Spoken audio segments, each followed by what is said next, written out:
Breaking news చూస్తున్నాం. వ్యూహం cinema విచారణపై high court committee ఏర్పాటు చేయనుంది.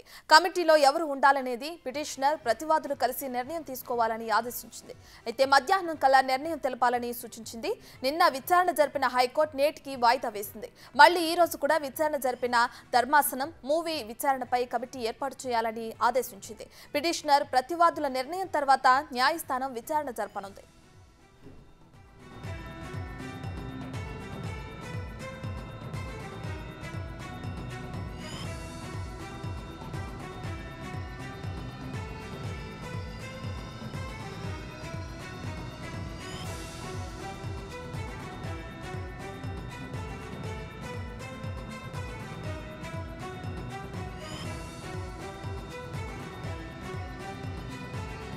వ్యూహం సినిమా విచారణపై హైకోర్టు కమిటీ ఏర్పాటు చేయనుంది. కమిటీలో ఎవరు ఉండాలనేది పిటిషనర్, ప్రతివాదులు కలిసి నిర్ణయం తీసుకోవాలని ఆదేశించింది. అయితే మధ్యాహ్నం కల్లా నిర్ణయం తెలపాలని సూచించింది. నిన్న విచారణ జరిపిన హైకోర్టు నేటికి వాయిదా వేసింది. మళ్లీ ఈ రోజు కూడా విచారణ జరిపిన ధర్మాసనం మూవీ విచారణపై కమిటీ ఏర్పాటు చేయాలని ఆదేశించింది.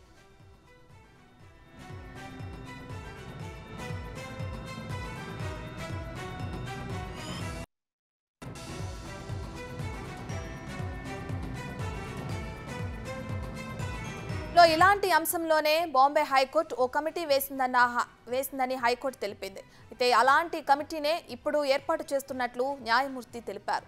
సభ్యులను పిటిషనర్, ప్రతివాదులు ఎంచుకోవాలని కమిటీ సూచించింది. అయితే కమిటీకి వ్యూహం సినిమా చూపించాలన్న హైకోర్టు కమిటీ రిపోర్టును శుక్రవారం లోపు సమర్పించాలని ఆదేశం జారీ చేసింది.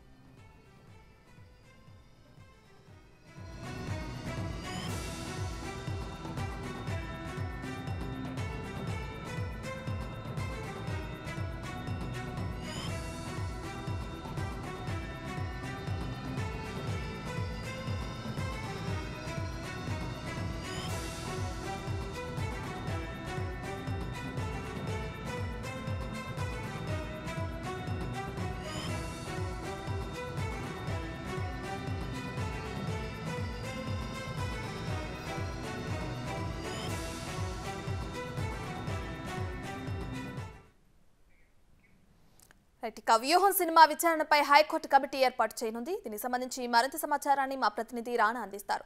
సో రాణా, చెప్పండి. అయితే నిన్న వ్యూహం సినిమాకి సంబంధించి విచారణ జరిపిన హైకోర్టు దాన్ని నేటికి వాయిదా వేసింది. ఈ రోజు మధ్యాహ్నం కల్లా తమ నిర్ణయాలు చెప్పాలని కూడా తెలపడం జరిగింది. దీనికి సంబంధించిన అప్డేట్స్ ఏంటి రాణా? గత నెల నుంచి వ్యూహం సినిమా పైన అనేకమైనటువంటి వివాదాలు చెలరేగుతూనే ఉన్నాయి. ముఖ్యంగా పిటిషనర్ నారా లోకేష్ ఇచ్చినటువంటి ఫిర్యాదులు ఉన్నాయి. తను లేవనెత్తినటువంటి అంశాలపైన ఖచ్చితంగా కూడా పరిగణలోకి తీసుకుని ఆ సినిమాని ఆపాలంటూ కూడా ఆయన ఇప్పటికే పిటిషన్ వేశారు. ఇటు లోకేష్ పిటిషన్, ఇటు ప్రతివాదుల పిటిషన్ రెండు కూడా వేసిన తర్వాత అనేక రకాలుగా కూడా వాదాపవాదాలు జరిగిన తర్వాత ఇవాళ విచారించారు. ఇవాళ తుది తీర్పు ఇస్తారనేసి కూడా హైకోర్టు నుంచి కూడా ఎక్స్పెక్ట్ చేశారు. కాకపోతే ఈ యొక్క అంశం పైన ఒక కమిటీని కూడా ఏర్పాటు చేసుకోవాలని కూడా హైకోర్టు ఆదేశించింది. అయితే ఆ కమిటీలో ఇటు ప్రతివాదులు కానీ ఇటు ఎవరైతే పిటిషనర్ వీళ్ళిద్దరూ కూడా డిస్కస్ చేసుకుని ఎవరు కమిటీలో ఉండాలన్న దానిపై కూడా వాళ్ళు సూచించుకోండి అనేసి కూడా హైకోర్టు ఇప్పటికే వారికి ఒక డైరెక్షన్ ఇచ్చినటువంటి నేపథ్యం కనపడుతుంది. ఇప్పటికే ఈ నెల 11 వరకు ఈ సినిమాపై కూడా స్టే విధించింది కాబట్టి మరోవైపు కేవలం 2 రోజులు మాత్రమే ఉంది ఈ స్టే ఎత్తేయడానికి. కానీ ఇవాళ కీలకమైనటువంటి తీర్పు వస్తుంది అనేసి కూడా అందరూ ఎక్స్పెక్ట్ చేశారు. ఇప్పటికే సినిమాకి సంబంధించినటువంటి అన్ని డాక్యుమెంట్స్ కానీ అలాగే ఇప్పటికే సమర్పించారు కాబట్టి వాటి అన్నింటినీ కూడా పరిశీలించారు. ఇప్పటికే డిప్యూటీ సొలిసిటర్ జనరల్ ఈ యొక్క సినిమాకి సంబంధించినటువంటి ఎవరైతే అంశాలపై వాటిపైన పూర్తి స్థాయిలో కూడా ఆయన ఇన్ఫర్మేషన్తో పాటు డాక్యుమెంట్స్ కూడా అందజేసినటువంటి నేపథ్యం అయితే కనపడుతుంది. సో పక్క ఈ సినిమాకి సంబంధించినటువంటి ఇంకా వాదోపవాదాలు జరుగుతున్నాయి. ఉదయం 11 గంటలు ఈ యొక్క ఆర్గ్యుమెంట్ స్టార్ట్ అయిన తర్వాత ఈ యొక్క కమిటీ అనే అంశం అనేది తెరపైకి వచ్చింది. తర్వాత కొద్దిసేపు బ్రేక్ పడిన తర్వాత మరీ తిరిగి ఈ యొక్క సినిమా పైన మళ్ళీ వాదోపవాదాలు అయితే జరుగుతున్నటువంటి నేపథ్యం అయితే కనపడుతుంది. ఖచ్చితంగా కూడా ఇవాళ తుది తీర్పు వచ్చే అవకాశాలు ఎక్కువగా ఉన్నట్టుగా మనకు సమాచారం వస్తుంది. మరోవైపు ఇటు రామ్ గోపాల్ వర్మ కూడా తన పిటిషన్లో చాలా క్లియర్గా కూడా పేర్కొన్నాడు. ఎందుకంటే సినిమానిగా చూడాలి, ఎవరిని కించపరిచే ఉద్దేశం మాకు లేదంటూ కూడా ఆయన తన పిటిషన్లో కూడా చెప్పారు. కావాలని రాజకీయ కక్ష సాధింపు కోసమే ఆ సినిమాని ఆపుతున్నారంటూ కూడా ఆయన హైకోర్టులో తన పిటిషన్ ద్వారా చెప్పుకున్నటువంటి నేపథ్యం అయితే కనపడుతుంది. సో ఉదయం నుంచి కూడా అనేక అంశాలపైన కూడా ఇక్కడ వాదోపవాదాలు జరుగుతున్నటువంటి కనపడుతుంది.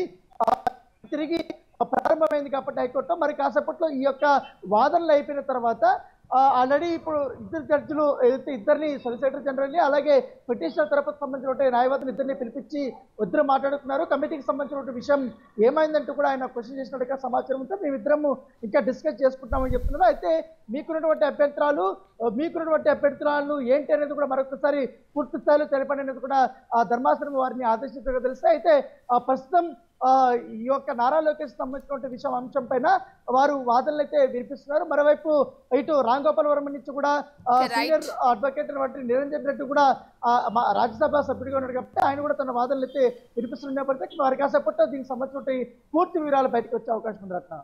Right, thank you Rana.